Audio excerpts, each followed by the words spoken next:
Hello friends, कैसे हैं आप सभी? स्वागत है आप सभी का मेरे यूट्यूब चैनल में। फ्रेंड्स, आज मैं आपको बहुत ही कारगर, बहुत ही बढ़िया जानकारी देने वाला हूं, इसलिए वीडियो को स्किप मत कीजिए। वीडियो को पूरा एंड तक देखिए। मैं आपको ऐसी जानकारियां दूंगा जिनसे आप परिचित नहीं होंगे। मेरे द्वारा दी गई जानकारियां अगर आपको अच्छी लगें तो आप मेरी वीडियो को लाइक करिए, शेयर करिए और मेरे चैनल को सब्सक्राइब करिए। फ्रेंड्स, आज मैं आपको नीम के बारे में बताने जा रहा हूँ।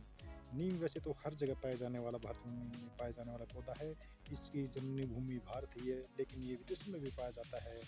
लैटिन भाषा में इसका वानस्पतिक नाम एड्जा डिरेक्टा इंडिका तथा मेलिया इंडिका है। यह मेलियेसी कुल का पौधा है।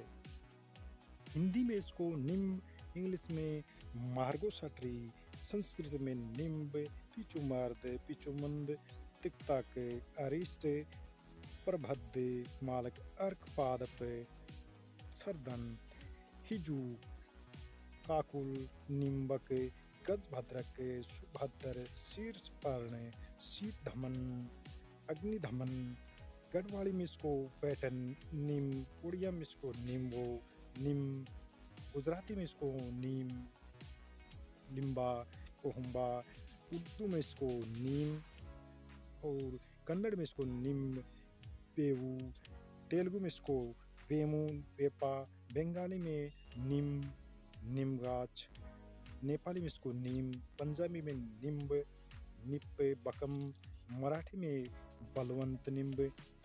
फ्रेंड्स, के बहुत से औषधीय प्रयोग हैं जिनको आप जानकर फ़ायदा उठा सकते हैं और डॉक्टरों के पास जाने से बच सकते हैं, स्वस्थ रह सकते हैं। तो आइए जानिए इनके प्रयोगों को और फ़ायदा उठाइए।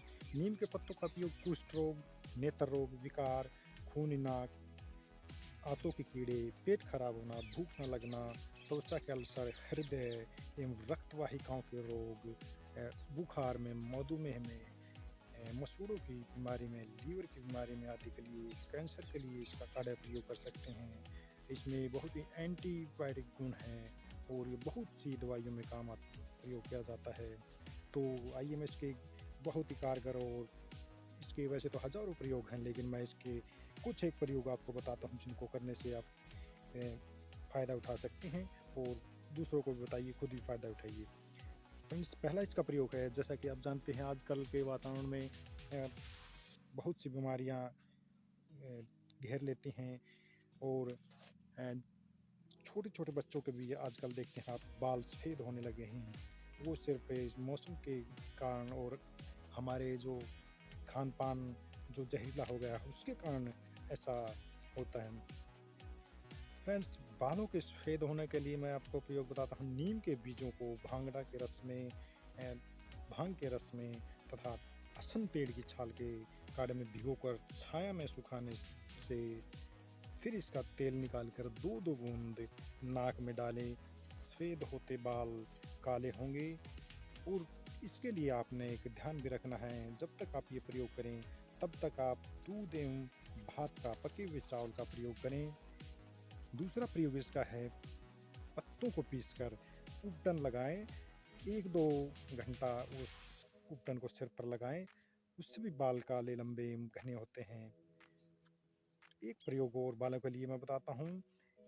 बेर और नीम के पत्तों को उबालकर जो पानी होए उससे ठंडा होने पर सर धोइए, तो आपके बाल लंबे, घने, चिकने हो जाएँगे और बालों में रूसी और हर प्रकार की समस्या और बाल काले होंगे। सर दर्द में भी इसका प्रयोग किया जाता है। जिन भाइयों को आधा शीशी का दर्द है, उनके लिए नीम के पत्ते और काली मिर्च और चावल बराबर मात्रा में लेकर के उनकी गोली बना लीजिए और सूर्योदय होने से पहले जिस तरफ सर दर्द है उस नाक में 1 चुटकी चूर्ण डालें। जिस तरफ दर्द है उस नाक में 1 चुटकी चूर्ण डालें, तो आपका ये आधा शीशी का दर्द बिल्कुल ख़त्म हो जाएगा। 5वां प्रयोग है बिच्छू के दर्द में। अगर आपको बिच्छू ने काट लिया है, तो आप बिच्छू के दर्द में भी इसका प्रयोग कर सकते हैं। इसकी पत्तियों को लीजिए, और उसका पेस्ट बनाइए और बिच्छू ने जहाँ काटा है वहाँ पर लगाइए, तो आपका बिच्छू का दर्द धीरे-धीरे कम हो जाएगा। छठा प्रयोग है आँखों के दर्द के लिए। आजकल आँखों की दर्द की समस्या आम हो गई है, तो इसलिए आँखों के दर्द के लिए आप इसको प्रयोग कर सकते हैं। आँखों के दर्द में जिस आँख में दर्द हो, उसके दूसरी ओर कान में कोमल पत्तों का रस गुनगुना करके दूध गुन डालने से आपका आँख का दर्द बहुत जल्दी ठीक हो जाएगा।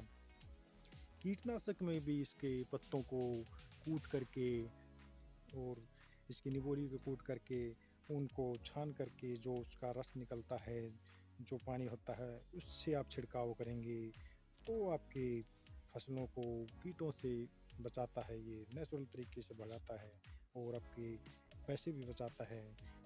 आठवां प्रयोग इसका है नक्सीर के लिए। नीम के पत्तों में अजवाइन बराबर मात्रा में लेकर के उनको पीस करके कनपटियों पर लेप करने से नाक में खून बहना बंद हो जाता है। और इसका नवा प्रयोग है मलेरिया में।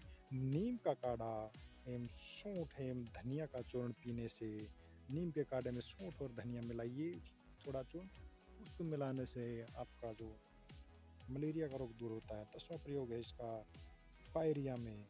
पायरिया में जिनको पायरिया होगा उसमें 1 भाग नीम का चूर्ण और 2 भाग सेंधा नमक मंजन करने से, नीम के मंजन करने से इससे जो पायरिया रोग है वो बहुत जल्दी ठीक हो जाएगा।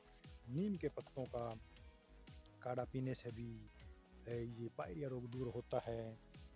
और इसके वैसे तो बहुत से गुण हैं, ये गुणों की खान है, तो इसका अगर रोज़ मंजन किया जाए, रोज़ दातुन की जाए, तो आपके दांतों की हर प्रकार की समस्या दूर होगी। तो फ्रेंड्स, ये थे कुछ प्रयोग नीम के, तो इनको करिए और फ़ायदा उठाइए। नीम के वैसे तो हज़ारों प्रयोग हैं, अगर आप इसको डेली कोपल, इसकी छोटी-छोटी कोपल तोड़कर खाते हैं, महीने में 10 दिन खाते हैं, 3-3 दिन के अंतर पर, तो आपको चर्म रोग और रक्त शोधन और बालों की और बुखार चढ़ने की, कैसी भी चर्म रोग की समस्या वो सब दूर होती हैं। तो मेरे द्वारा दी गई जानकारी अगर आपको अच्छी लगे, तो मेरे चैनल को ज़रूर सब्सक्राइब कीजिए। Thank you.